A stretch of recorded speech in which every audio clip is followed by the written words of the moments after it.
This Bubba Exotic Motorsports production is brought to you in part by Blog Talk Radio, host of our #1 rated internationally syndicated automotive podcast as heard on the Bubba's Motorsports Network, and by Schumacher Chevrolet, SchumacherAuto.com, Schumacher.com, SchumacherAuto.com, and finally by Robertson Racing LLC.com, RobertsonRacingLLC.com. Visit them for all your lubricant needs.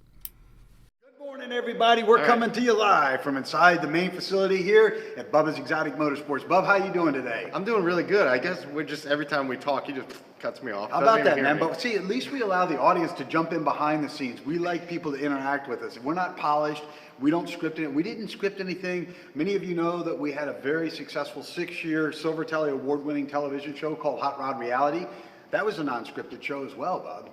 It was. And how about, it was an absolute mess, though. I mean, that was just as raw as it got. It was raw footage with professional quality video, and it was beautiful. It was fantastic, man. The critics still talk about that. Show is now airing in China and in Germany, and our podcast is not our #1 rated internationally syndicated podcast that you can see at bubbasexoticmotorsports.com is also non-scripted, Bub. Every Saturday morning, right? Every Saturday morning from 9 to 10 East. Very good, Bub. Very, very good. Bub, we're going to talk a little bit today about numbers matching cars. This particular client, it was a great story. Came in just before we flew back to Virginia to lay Grandpa to rest. At Arlington, the gentleman walked in, didn't identify himself, just wanted to check it out, wanted to walk around, see what was going on. And as it wound up, he had found us on the internet at bubbasexoticmotorsports.com. Drove 180 miles down to come see us. Love the facility, love the people here, love the museum-like and business-like environment in the admin offices.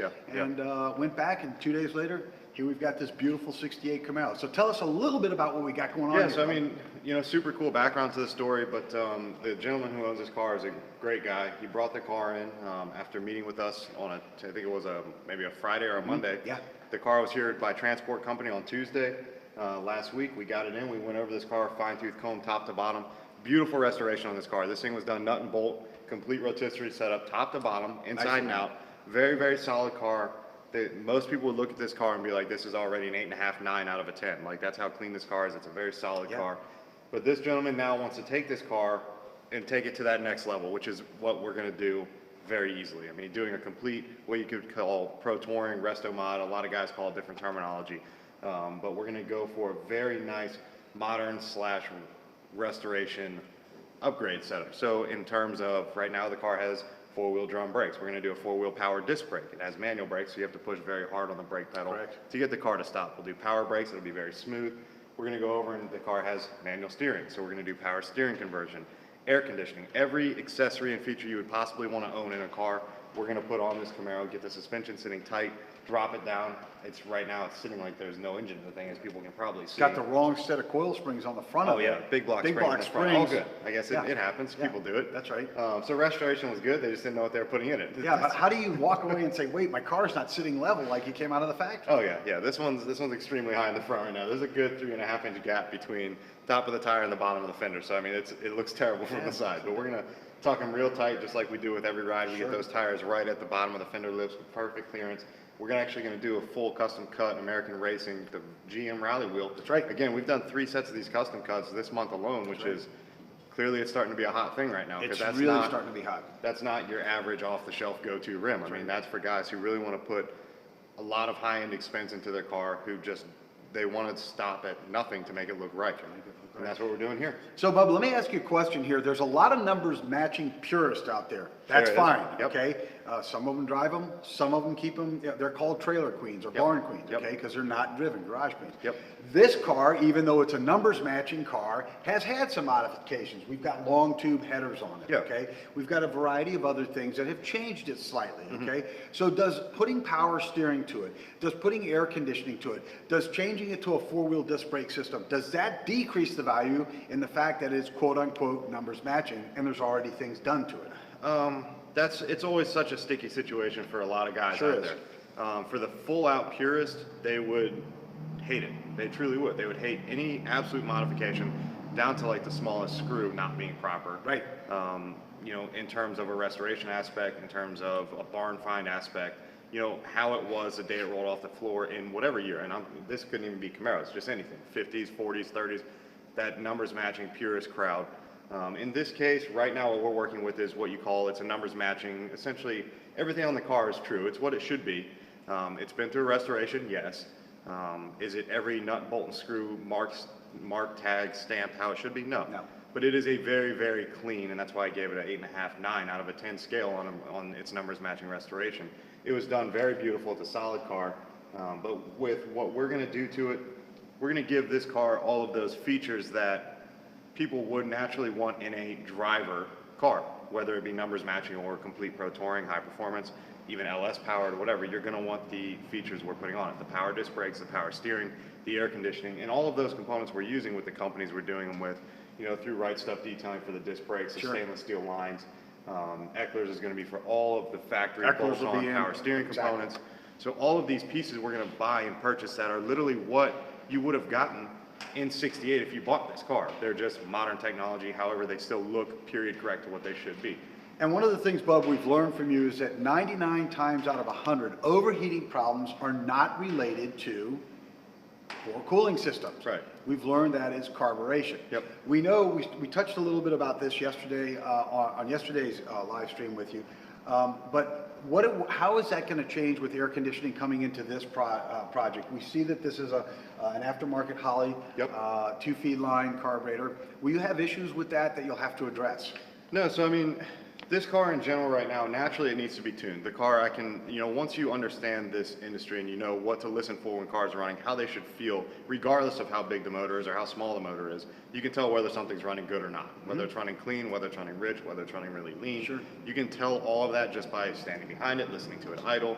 You can hear the left side of the motor, the right side of the motor. You can do all of these things just to understand whether or not this thing's even running like it should. This one is not at all. It runs, it drives, yes, but is it running efficient? Absolutely not. And that's one of the things you do, Bub. As you're getting a tune on things, you're not only using all the latest state-of-the-art equipment to monitor everything, okay? Your timing light tells you everything. It's literally communicating back and forth to you. You spend a lot of money on it. You invest heavily in your tools so that it comes out right. But you'll also step away from everything you do, go to the back of the vehicle, kneel down, and listen to each side of the vehicle. Yeah. Not only from a stereo perspective right in the middle, but you'll go to the right side, you'll go to the left side, so you really get an ear to it. What is that about? What does that tell you? I mean, I have a very, very trained ear for the way things should sound, as well as many guys out there in this industry do, that I guess you could say are a professional in that line. I mean, if you're a good engine builder, you should be able to listen to your motor build after it's done, and it will sound like, just a beautiful fine-tuned machine. Both sides will be rolling at the exact amount, and there's a lot of guys who don't. You know, whether it be something internally was done wrong, or valves were adjusted improperly, or any of these number of things, or cylinders running rich or lean, you know, one running hotter than the other. All of these things will come into play, and you can literally hear it standing behind a car, especially dual exhaust. Not so much if you're running an H-pipe or X-pipe, you can still hear it, but not as separate. You know, when you're trying to stand behind, if you're running a true dual system, which is kind of old school now, you can literally hear the difference between left and right sides, and if they don't sound the same, they're not running the same. And Bub, something you just mentioned that maybe the audience isn't aware of, or they've heard the term thrown around all over the place, and it's cool to talk about at car shows, but don't really know what it is. Tell us what an H-pipe and an X-pipe is. Yeah, they're in your exhaust system typically on V6, V8 applications, V10, V12, etc. You don't really have H-pipes or X-pipes on 4 cylinders, just not getting it, or hybrids, not getting it at all. Not getting it. But what it is, it's nothing more than a balance tube. It's a torque tube, a balance tube. There's terms all the way across the world for these things: H, X, balance, torque, whatever it is you want to consider it. Do you get benefits from them? Yes. You know, there's a lot of guys who challenge H-pipe versus X-pipe, H-pipe being a perfect 90 in the system. So it's from a flow standpoint, is it really helping? Not really, because exhaust naturally is flowing straight out the rear with the direction of the pipe. But when you hit this H, you're going to have a very small amount kind of fight back and forth. That's really all you're doing, is a very small equalization tube. But if you were to go with an X-pipe, you have naturally in the route of the exhaust, you hit a dead X, so it forces all 4 chambers to come together and flow evenly out the rear. That's supposed to be your best benefit for torque, horsepower, sound, all the way across the board. Is today's technology X pipes. Is that something typically, we had a situation where a client wanted to bolt on to a late model Mustang that you've been doing for them. He wanted to allow his son to do it at the house. And one of the things that we discourage him against is when you start cutting at the house, when you're laying on your back, especially a young guy that hasn't ever dealt with this before, you're using clamps, you're not welding, you like to weld so things are in place, you drop your whole system down as a modular component. He was just too aggressive in the timeline. He had to have it done that day, and we know what the story was from there, right? Is there really that much difference that you feel from the installation of an H or an X pipe? I mean, is it really that different? Do you feel it in the seat of your pants? I mean, you notice it a small amount. Is it incredible? No. I mean, you may get on a good side, and I'm talking really good side with a lot of custom tuning, not just like take an X pipe and stick it on and get this result. You may get 10 to 15 horsepower, 15, 20 foot-pounds of torque. That's really where you're at. I mean, are they beneficial? Yeah, they're super beneficial. You're going to get more volume out of it, which is where guys think it's faster because naturally it sounds way better and louder. Sounds more aggressive. Really good performance upgrades to have, especially for guys that do, maybe they don't want to go too far by doing a full exhaust system on their car. They just want to do something where they leave the stock mufflers to keep it tamed down, but maybe get rid of a resonator in the middle because there's, today's cars have mufflers, they have resonators, they have cats, O2 sensors. You have a lot of restrictions in the flow. You just want to do that small bump. Very inexpensive price. X pipes are the way to go. X pipes are the way to go, and there you have it. Bub, I know you love to build with Flowmaster pretty much across the board. You're a big fan of those exhaust systems. They're your go-to guys, man. And the sound is just pretty much incredible coming out of those things. Yeah, there's a lot of companies out there. That's again what we're doing on this car. Actually, these have long tube ceramic, or not ceramic coated. They're long tube headers now, but they're currently just satin coated with silver spray paint. That's all it is. So what we're going to do is we're going to pull these off. We're going to go with a very nice long tube ceramic coated. That way it has a nice factory appearance. It's going to be a little shinier than factory, but not a full polish. The original on these cars were cast coat iron. That's what GM did with them. So with this very clean kind of original look under the hood here with the factory orange coloring and everything, we're going to do the ceramic coated silver headers. We'll do a full long tube Flowmaster exhaust. Dual exit at the rear, directly behind the rear tires, how it should be, how the factory would have done it. And it's going to be a really, really nice sound. Again, where it's going to be complete flow, so you have the most performance out of it. The Flowmaster kit comes with an X pipe built into theirs for this system, for this car. All 67 to 69 Camaros that they do come like that. And we're going to run this thing with a nice 44 series muffler. It'll be a nice calm chamber, sound good. But it'll have just enough tone that you'll have that muscle car sound, not droning when you're cruising at highway speeds. And he's going to love this thing when it's done. It's going to be incredible. Bub, yesterday when we left off, we knew that one of your clients was coming in with a brand new Corvette. And he wanted you to go in and unlock that thing. And I did. I watched you. You did a great job with it. Man, did that thing run? How did it go, man? Tell us a little bit about it. So you deal with a lot of the modern performance. Yeah, complete shift from this car entirely and a lot of what we've been doing here lately in the shop. But, I did a brand new Corvette yesterday, C7. It came in 6.2 naturally aspirated, automatic. A lot of guys will argue that, automatic, manual, whatever, 8-speed automatic. The thing is incredible to drive, dual clutch setup. Shifting is unbelievable, the way this car responds, the paddle shift, everything about it. We wanted to really unlock those cars. And from the factory, those cars, I talk about it on our live streams, I talk about it on our podcast, just from doing it hands-on, personal experience. If you've never dealt with it, you have no idea the potential these cars come with off of the showroom floor, completely stock before they're tuned. When you tune these cars, whether you're using Diablo tuners, HP tuners, SCT, Hypertech, Jet, it doesn't matter who you're using. These guys go out and they unlock these things to the most extreme. Yesterday I did it with HP tuners, and this car literally went from, night and day difference, where your first gear, for example, on this car, and I even made a note to the owner about it, was the first gear in torque management mode, the actual maximum allowed RPM or torque to get through the drivetrain assembly from the engine. That engine makes over 550 easily, no problem at all. So to get from that engine to the rear wheels, first gear, second gear, third gear, the torque management was set to a maximum of 315. So 315 foot-pounds is almost half of what the car is naturally producing. So you unlock all of that stuff, everybody, all these big tuners, the Diablo Sports, the HP, everybody takes them and you just go 60-42 the max. You open those things up and you still have your traction control systems through ABS, but you don't have that restriction in torque, so you're driving a raw horsepower motor. And one of the things I would caution anybody who's dealing with this stuff, make sure you're having it done by a professional, because there's nothing like trying to get in to where Bub's mind is after years of dealing with this stuff and schooling and educating himself and finding out you're in too deep and you've hit the wrong thing and now the car won't run, it goes into limp mode or safe mode, and you've got a big problem on your hands. You'll be calling for a tow truck, either looking for Bub or for GM or Ford or Mopar, whoever your car is. Yeah, so, go ahead. No, go ahead. That's where, you know, for everybody out there who's, do-it-yourselfer, there are plenty of tuners out there that you guys can buy off the shelf, over-the-counter stuff, and I'm talking, you know, SCT has some really nice handheld tuners. A lot of the Mustang guys use them. There's companies that work with SCT, that work with American Muscle, that work with a company called Unleashed. You can literally send them the specs on your car, whether you have a K&N intake, maybe a Roush exhaust, whatever your combo package may be, and they will physically, because you bought their tuner, they will give you a dyno tune that they've already guaranteed and done as if you were having your car dyno tuned for $1,000. So you can literally send them an email, get it done. Those are do-it-yourself tunes. But when you get into stuff like HP tuners, you're looking at extreme, serious critical components. I mean, things that can, one wrong key, done, car's out. That's it. I mean, you could do it in a matter of frying your computer. You can do it in a matter of blowing your engine on the first start. So many different things that come into play. So definitely, if you are do-it-yourselfer, do not try to use HP tuners without any proper schooling. Yeah, please be careful with that. Bub, and finally, as we wrap up this this episode, you had two of the Marlins players in here yesterday. The Marlins, the Astros, the Nationals, the Cardinals. They're all here for spring training. Beautiful weather. There's freaking balls everywhere, dude. I'm telling you. Balls are everywhere. Bats too, hitting them.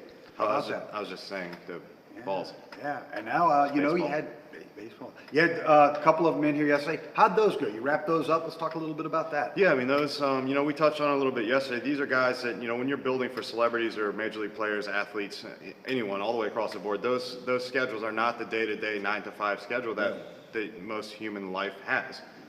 They're very all over the place. They have different times for things, doctor's appointments. They have things that they're traveling to, rehab, events they have to be to, right, training, all over the place. Games. And at a moment's notice, something can change. So those are the ones you have to go absolute high priority on. Get them in, get it figured out, get it out the door right away. Do your build package ahead of time so that way when it comes in, everything's sitting, ready to go. No one's sitting, no one's waiting. You put everything together, out the door, everyone's satisfied. In fact, in this particular case, you had to allow them to drive our vehicle back to the stadium, and we delivered their vehicle to the stadium and then went on from there. That's what we have to do with a lot of them sometimes because, you know, again, just getting the players to move cars back and forth when, you know, maybe their best friend is already playing right now, so he can't just stop and be like, hey, I've got to run and go drop off my buddy's car. So it's, you know, just kind of that circle. You have to work with it, you know, but we do our best to accommodate everybody, whether it be for doesn't matter who it is, to anyone, general layman to the major celebrity. And it's funny too because you watch them play on television. We're not big baseball fans. We're football guys. No idea where third base is. I don't know what home plate is. No idea. But you never leave home plate. You don't? Do you ever leave home without it? No, you never leave home plate. Oh, I don't. No, I don't. I'm always stuck right there. Right? Yeah, I can't get to any of the bases, right?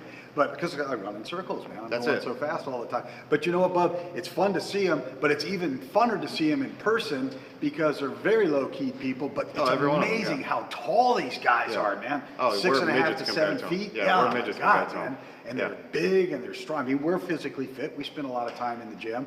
But these guys are really physically conditioned, man. Yeah, solid guys. Big guys. It's interesting how tall they get, right?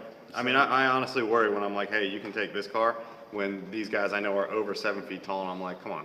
I scoot the seat all the way back and I can still easily reach the pedals. I couldn't reach it when we got in the Jag yesterday. I couldn't even get to it because the seat was so far back when we took his vehicle over there. So Bob, another great addition. We thank everybody for being with us. I think tomorrow we're going to start our new product review, correct? We're going to be doing some stuff with that. And I'm ready. And we're going to be starting off with, and I need to reach out to Dennis and Jan over at Painless Performance because we're going to start off with Painless Performance, and you're an exclusive builder with their product because it's such a great product. And it doesn't matter if you're using one piece of wire or if you're doing an entire wiring harness, it's painless for you, man. That's it. It's painless. It's painless. It's literally painless. So we're gonna let you get back to work. It's been sunny here. We haven't had any rain. Warm. We're getting ready to have our first big rainstorm for the year, Bub. So we're gearing down for that, making sure all these cars are tightened up out there. And getting ready to have. Stay tuned until tomorrow and keep watching for updates on this Camaro behind us. It's going to be a serious transformation. Going to be a big transformation. Thank you, everybody. Set out to touch somebody's life in a positive way. We appreciate you allowing us to be part of you. Bub, until tomorrow. Just keep on doing it Bubba style. Let's keep on doing it Bubba style. Little man, you ready?